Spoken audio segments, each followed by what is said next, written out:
নিজের বাড়িতে যেভাবে লিপস্টিক পরি ভার্সেস বান্ধবীর বাড়িতে যেভাবে লিপস্টিক পরি।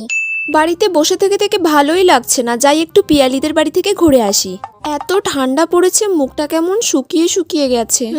একটুখানি লিপস্টিক পরে নি, দ্যাটস ইট। একদম অল্প করে লাগাতে হবে বাবা, বেশি খরচা করলে একদম চলবে না। এটা আমার ফেভারিট লিপস্টিক বলে কথা, অনেক টাকা দাম। ব্যাস ঠিক আছে, এবার আমি যাই। কিরে পিয়ালি, কি করছিস? এই তো বল।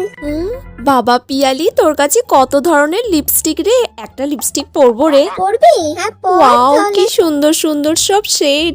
এই রেড হট কালারটা আজকে আমি পরবো। ওকে পর। একটু বেশি বেশি করে ডাবিয়ে ডাবিয়ে পরে নিতে হবে, যাতে না এখন আমাকে আরো 2-3 দিন পরতে হয়। কালারটা যে এত সুন্দর কি বলবো, আর আমাকে তো দেখতে খুব সুন্দর লাগছে। ওয়াও, কি সুন্দর লাগছে রে। এই রকম লিপস্টিক তো আমার কাছে একটাও নেই, এটা কি ছেড়ে নেবো? পিয়ালি এখন নেই, এই তাহলে ঝেড়েই নেই।